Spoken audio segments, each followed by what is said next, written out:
Good morning, and thank you for joining me on the Path to Liberty.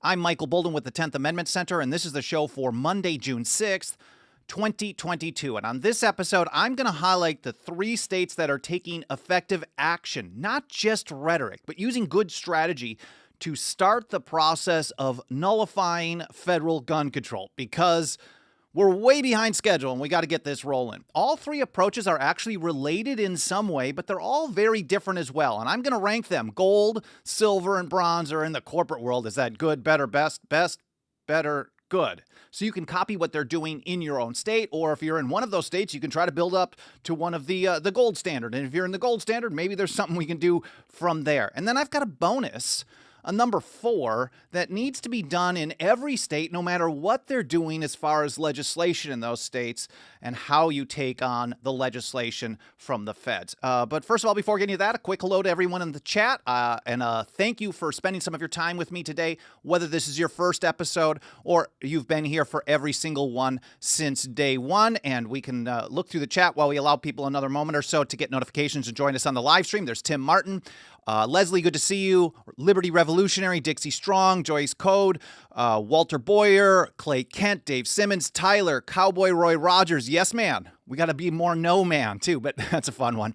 Ozzy, Walt, Haji, Poet Fisherman, and everyone else. Typically Odd is a great screen name as well. Hey to you as well. Thank you so much for being here. I hope you guys have had a really good weekend and your Monday's off to a good start. But let's get to this important information. I want to start it out by just pointing you in the direction. Oh, and I should mention that all the stuff that I'm talking about here in this episode today, other episodes, plus the links to articles and reports that I'm covering about various pieces of legislation in other states, so you can go there and get the legislation and say, hey, this is what they've done in this state. This is the gold standard on supporting the Second Amendment, despite what the federal government may want to do or not.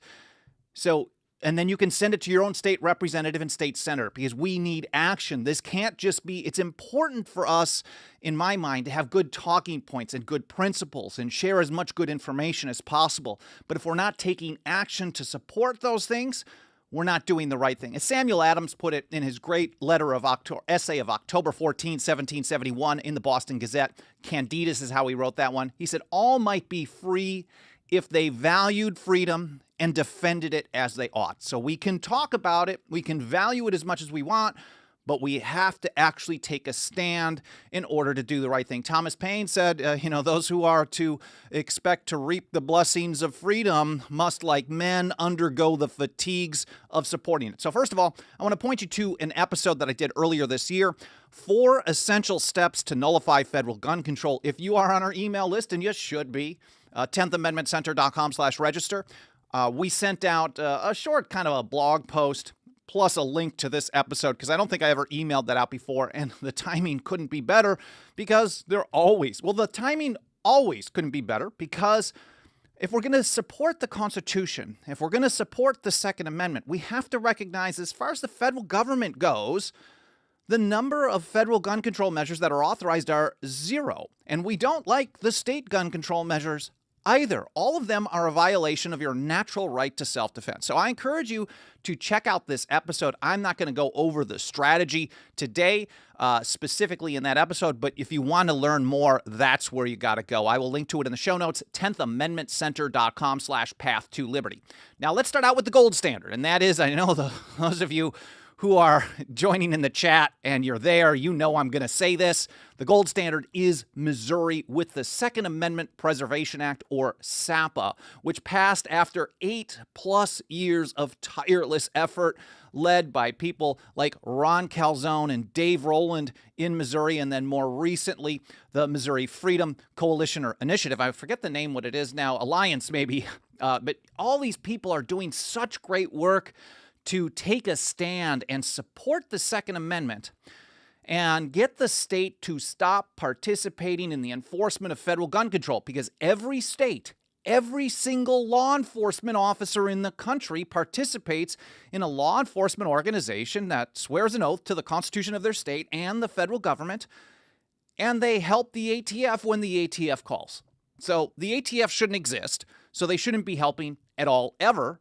And we're taking a big step towards that real constitutionalist view in Missouri. Passed last year, went into effect in June of 2021. The new law bans any entity or person, including any public officer or employee of the state and its political subdivisions. Political subdivisions are the localities of a state, whether you're home rule or not.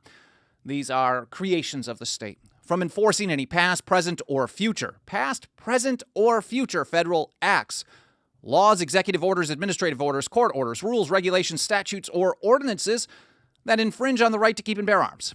Now, some other states pass something along this line, but they don't actually define what they mean by that, so they're leaving it to the discretion of the people doing the enforcement. In Missouri, they make a point of not actually doing this. Oh, I got this backwards. We got to scroll down here.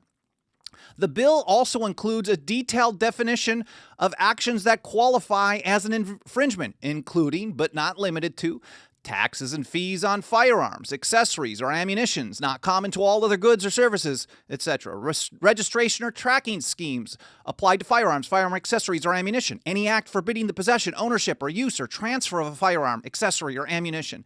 Any act ordering the confiscation of firearm accessories, or ammunition. Now, they add by law abiding as citizens, which you've probably heard me if you listen to me talk about this kind of stuff. I hate that phrase, but they added a definition that I think is really good for this particular state law. They said a law-abiding citizen is any person who is not otherwise precluded under state law from possessing a firearm. If you don't include that definition, we've seen some states pass legislation that say, oh, law-abiding citizens, if they're a law-abiding citizen, the cops can't help the ATF enforce federal gun control. But according to the feds, they're saying, well, you're not a law-abiding citizen if you're not following federal law.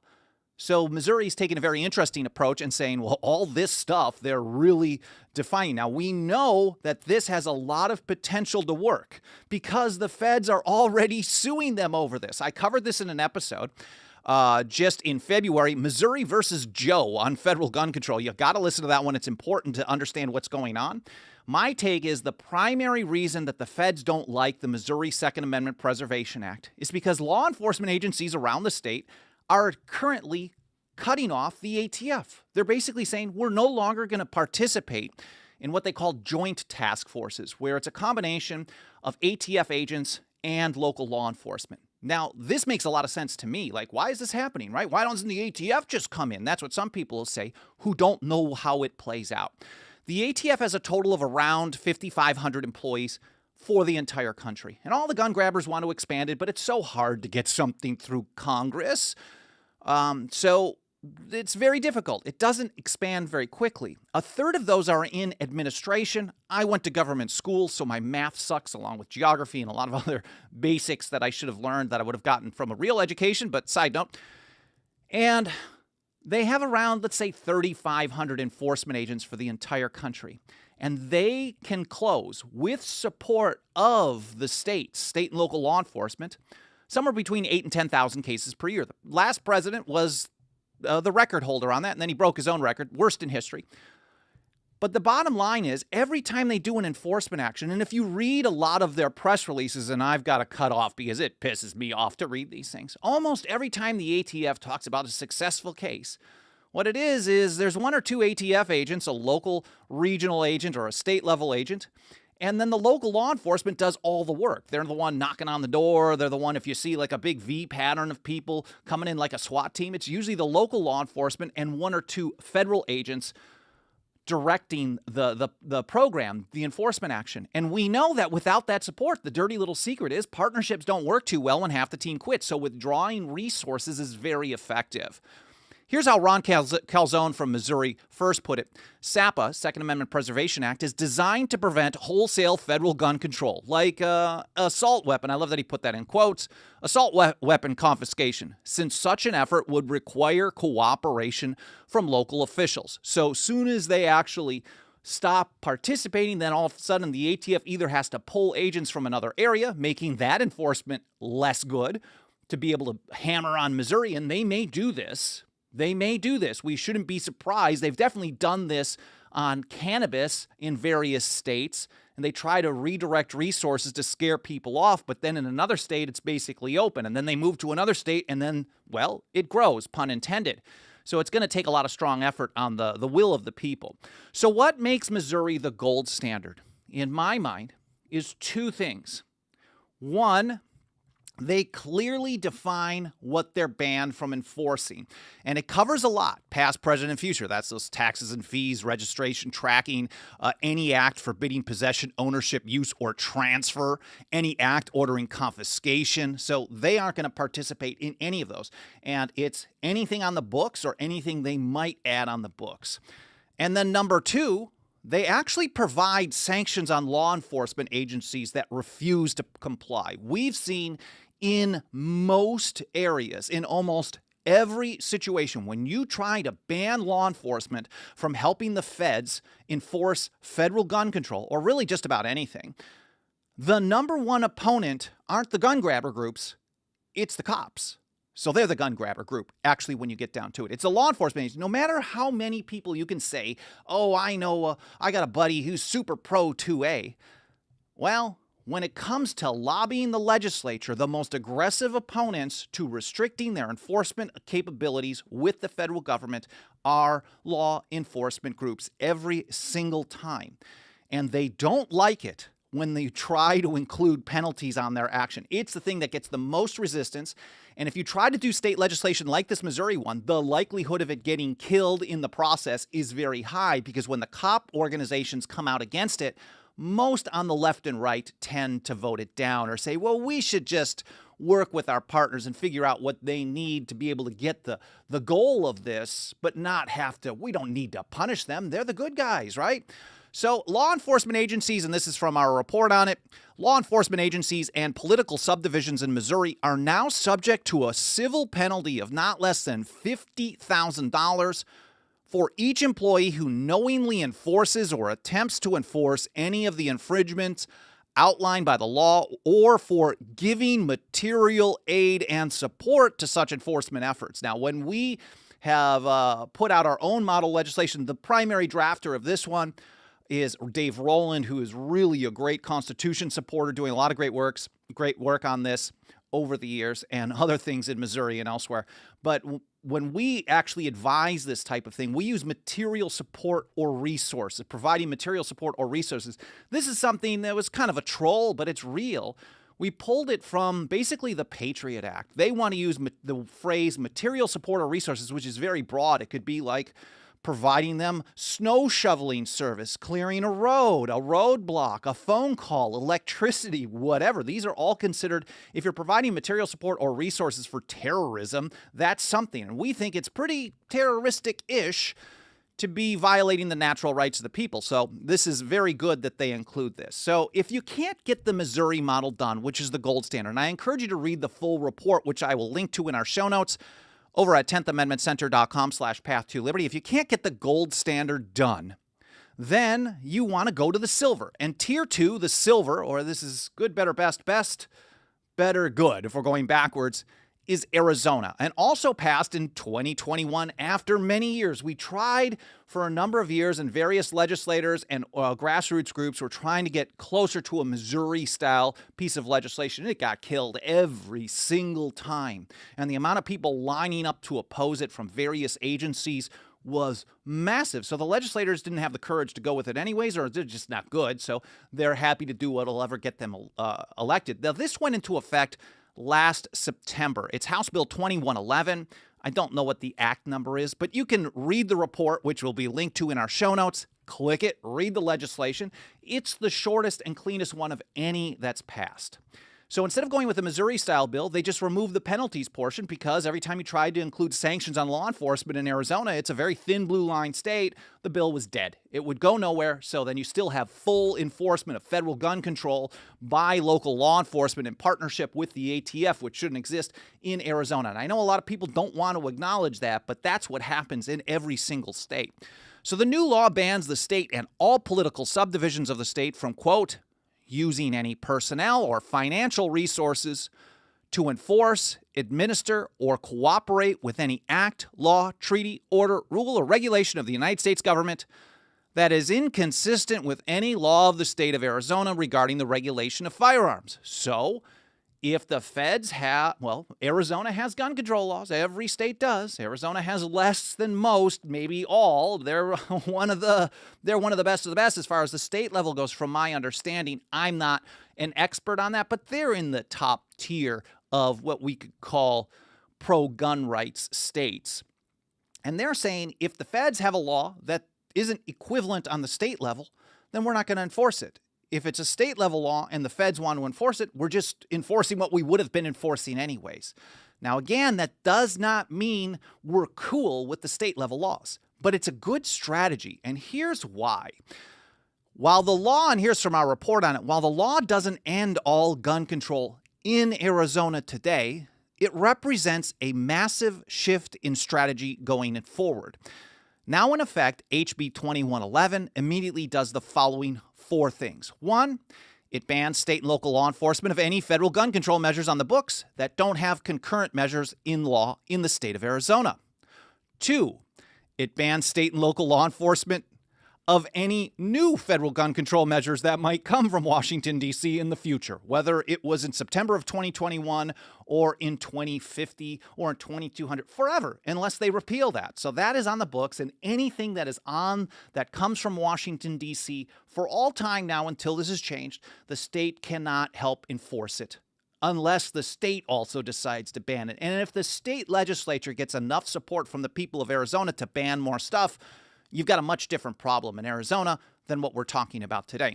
3, then, it shifts the focus and attention to any remaining gun control measures on the books in state law. So if you want to support the right to keep and bear arms, you don't pay as much attention to the feds anymore. You focus inward, where you should be in the first place, and look at what's going on in Arizona. You read the laws on the books. We've got a link to all of them in this article that I've got here. I guess maybe I can pull it up here in a moment. And so then number 4, and this is the most important thing, now we encourage gun rights activists, liberty activists, Constitution supporters, human beings to work in future legislative sessions to repeal the state-level gun control measures as a follow-up. Why? Because every time you repeal a new state or an old state gun control measure in Arizona, it now represents a 1-2 punch. It ends state enforcement of the state gun control, but it automatically, without doing anything else, ends support for any concurrent federal gun control measure as soon as the state law repeal goes into effect. The NRA, I'm no fan of, but they do great research when it comes to, so I'm a fan of the research they do in compiling gun control measures on the books. They have this handy document of Arizona gun laws, and you can go through an entirety of everything that here it is, the handy guide. It's a PDF. Title 8, Title 13, Chapter 31, 36. There's a bunch of stuff. And for a state that's much more free than where I live, there's still a lot of stuff on the books in Arizona. So people in Arizona, and I know, Tim, you're out there, and a number of other people who watch the show regularly are out there. You got to work on repealing. Pick one, even if it's something real simple, and work to get that off the books, and then start building on that. That's the silver.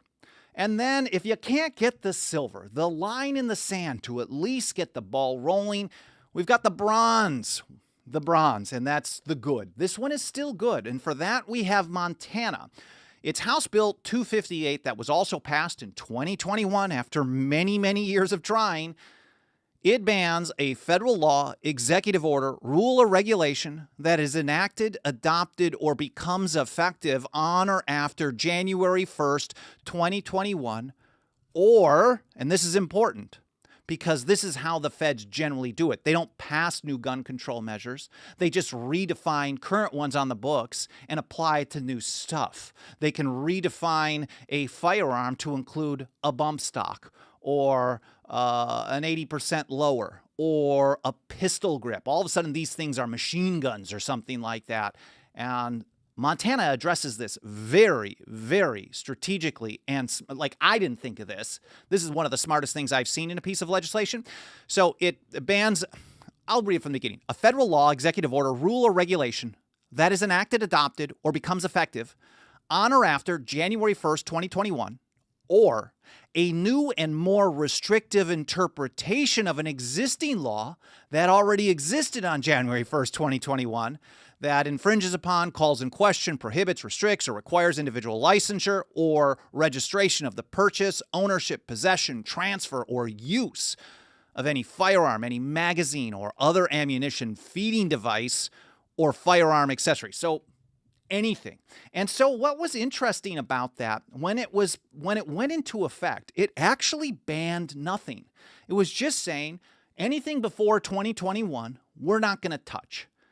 We're going to continue doing what we've been doing, that is participating in these joint task forces with the ATF. Now, that doesn't mean they didn't try, because the legislation as originally introduced would have actually addressed all federal gun control. It was basically the same piece of legislation without that date limit.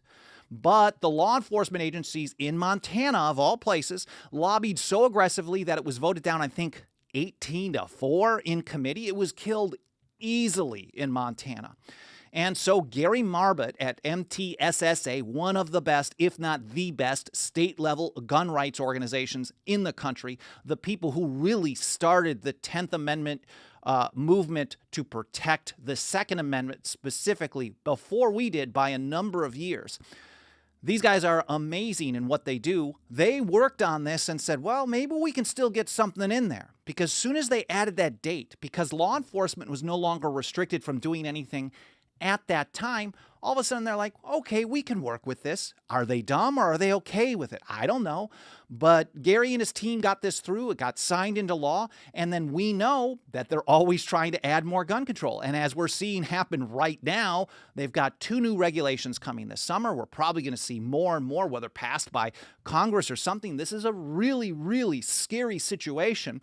And Montana covers everything that they're adding on the books. Now, we'd like to see them expand that to old stuff as well. And maybe after they can show that they don't participate in these enforcement measures, enforcement efforts on new stuff, that the world doesn't come to an end, they can build on that. Now, I covered the whole strategic situation on how this applies to some of the new federal gun control measures coming this summer. 2 of them, the lower thirds and the ghost guns, right, and the pistol braces, in an episode, Montana versus the ATF. That will be linked to in the show notes. Again, that's 10thamendmentcenter.com/path to liberty, all spelled out, 10thamendmentcenter.com/path to liberty. Now, the big thing that we can see that all these states, Missouri is banning state and local law enforcement participation in federal gun control enforcement for most federal gun control. I'm sure someone can figure out that there's something that gets through the cracks. But again, you still have to repeal the stuff on the state level in Missouri because they're going to enforce that stuff as well. So we still have that situation. There's a lot of work to do on this. People have really ignored this and relied on the courts, and that has been a bad strategy, or relied on, Second Amendment precedents or the NRA, and all this stuff has failed because it is bad and it is continuing to get bad, and they're just building on what's been there for decades. But Missouri is banning enforcement of all kinds of stuff, past, present, and future, and they add sanctions. Arizona is banning enforcement, past, present, and future. They're very clear about that as well. No sanctions. Montana banning just future. No sanctions. But you can do combinations of adding sanctions, future, past, all, etc., etc. But the big thing that they have in common is they all spell out what law enforcement is banned from participating in. And they make it very clear. They don't leave it to the discretion of law enforcement or the courts or anyone in government on the state level. They don't leave it up to a judicial decision. They don't leave it up to whatever. They don't just say, hey, your duty is to protect stuff, like they passed in Oklahoma. They just say you can't participate. Now, almost every other state that I've seen that has passed stuff like this, Wyoming is a bad offender, West Virginia is a bad offender, Texas in some ways is a bad offender, but I've got an honorable mention here, a moment here. Almost every other effort, and of the hundreds and hundreds of so-called Second Amendment sanctuary resolutions or sanctuaries that have been passed in recent years, almost every single one of them skips over this important part of actually clearly telling in the legislation what's being banned. Or on the local ones, they just pass resolutions which actually don't have any impact in law. It's just a statement of principles, and they sell it as creating a sanctuary. I mean, it's just a statement, which is good, and you can build on that. You can rally people to build something stronger, but they're selling it as something more than what it is. Now, I covered some of that as well in another episode. Well, I don't have that handy. Oh, I've got another episode in my links or in my notes here. Second Amendment sanctuary is the worst of the worst. I'll try to remember to include that in the blog post a little bit later today. Again, 10thamendmentcenter.com/path-to-liberty. Now, as a bonus, and I said, I think you already know where I'm going. Oh, here it is. And here's another episode that I'm talking about. Man, I am just throwing all kinds of stuff. I've done so much work on this. How they use constitutional against you is another episode that you want to check out as well. But the bonus one is, well, on the honorable mention is Texas. In Texas, they didn't do all past, present, and future. They didn't do all future, and they didn't include sanctions. But what they did do is they took one very narrow thing and they repealed a prohibition of it on a state level, and at the same time, they banned the state from helping the feds do any type of similar enforcement. And it's just on suppressors. This is House Bill 957, which was signed by Governor Abbott last June. The legislation repeals Texas code criminalizing owning a firearm silencer. They like calling it silencer, but that's a propaganda term. It's more accurately referred to as a sound suppressor outside of federal regulation. So it repeals. There was on the Texas books a criminal code banning this unless you had federal approval. So they were being kind of on their knees to the feds, and they just said, well, let's remove this. Let's decriminalize it. That's what they do on cannabis. That's what they do on hemp, all kinds of other stuff. Why can't we do this on another product that people want to use and own? And such an important thing for our natural rights, which is the first law of nature, as St. George Tucker put it in 1803 in the view of a Constitution of the United States, self-defense, the first law of nature. So important. And they're just saying this doesn't need to be illegal in Texas. But on top of it, they also ban the state from enforcing any federal restrictions on suppressors that don't exist under the laws of the state. So they're saying we don't have this law anymore. But as long as there's no law, if there's a law in the state, we'll help the feds enforce, but we don't anymore. So I think that's a very creative one. That did pass in Texas. There's another piece of legislation, House Bill 2622, that was a so-called Second Amendment sanctuary bill that the governor was bragging about, but it is absolute garbage. It has some of the biggest loopholes I've ever seen. But this one, House Bill 957, is a very interesting approach. And I think you could actually pick any one particular thing. You could do this on bump stocks or 80% lowers or whatever. And you could actually use this strategy, decriminalize it on a state level, and ban enforcement of federal gun control at the same time. Now, as a bonus on top of this, and I've got to skip through my notes, probably much more important than any of these laws in any of these now 4 states. Missouri is the gold, Arizona is the silver, Montana is the bronze, and Texas is the honorable mention, and probably one of the most interesting approaches because it's so hard to get through the law enforcement lobby that wants to continue working with their federal partners, is the people have to be willing to exercise their rights whether any government gives them permission to or not. Think of it this way. If all 50 states, and I know it's not going to happen to you guys in Connecticut or here in California, we're not going to get lucky enough for this. But let's just say in some future world or in a different timeline out there, all 50 states banned enforcement of the National Firearms Act of 1934, the first federal gun control measure after the incorporation doctrine started applying the Bill of Rights to the states and making things worse. Side note, but let's say they started banning enforcement of the National Firearms Act of 1934. But everyone still complied with it. Everyone was like, well, the feds say we have to, and so we comply on it. There's nothing to enforce, so it doesn't matter what they pass. At the end of the day, if the people are not willing to exercise their rights, whether government gives them permission to or not, banning state enforcement of the federal restrictions does nothing. It certainly makes things much easier because, as I was mentioning earlier, the feds don't have a lot of resources to do this kind of stuff, and we've seen how it plays out on things like cannabis and immigration sanctuaries. When localities stop helping the feds are overwhelmed. They absolutely can't get the job done. And so I covered this in an episode, Compliance is Violence.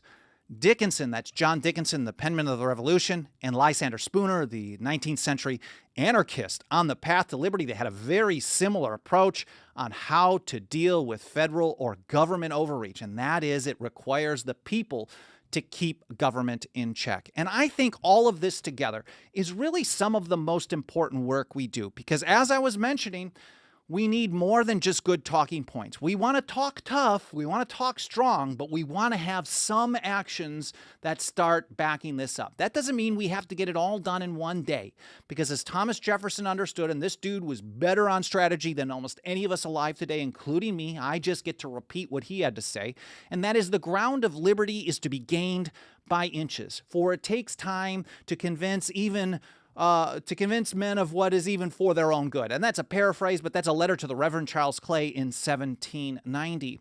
And so we try to get this kind of information out to more and more people every single day. The proper way to deal with this type of stuff on a state and local level, and the important part of the people exercising their rights. Thomas Jefferson said, "A free people claim their rights as derived from the laws of nature and not as a gift of their chief magistrate." We have to have that attitude. Nothing helps us get this message out to more people every day than the financial faith and support of our members. Absolutely nothing helps us do more work than that.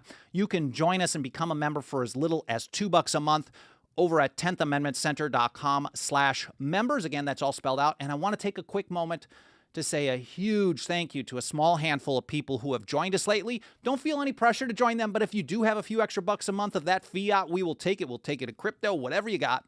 And we'll find good ways to teach people about the Constitution and liberty and how to defend them when government refuses to, which is constantly. So thank you to Judith in Kentucky, Daniel in Pennsylvania, Sean in New York, Lawrence in Arkansas, Valerie in Washington, Michael in Florida, Steve in Ohio, and Richard in North Carolina. I can't thank you guys enough for putting your financial faith behind our work. I have a pretty tight schedule today, so I don't have an opportunity to really read through any comments or questions in the live chat. But I absolutely will scroll through those comments a little bit later today or tomorrow, and I definitely read through all the stuff in the archive, the comments in the archive, especially when you leave comments on the video platforms. That tells the platform, like, people are interested in this, or this is controversial. We should show this to more people because people like it. So the longer you watch it and the more that you interact with the video or the podcast by leaving a review like on Apple Podcasts, the more that the platforms think that more people should see it. So that helps out a great deal. Of course, our membership program, smashing the like button, all that stuff help spread the word. Again, I really appreciate you spending some time with me today. I appreciate, especially you're here at the end. Thank you so much for listening to all of this. It's sometimes complex information. I will get the blog post with all of those links and all the other platforms and the archives posted somewhere in the next 1 to 2 hours. Again, 10thamendmentcenter.com/path to liberty. Thank you for being here today. I hope your week's off to a great start, and I will see you next time here on the Path to Liberty.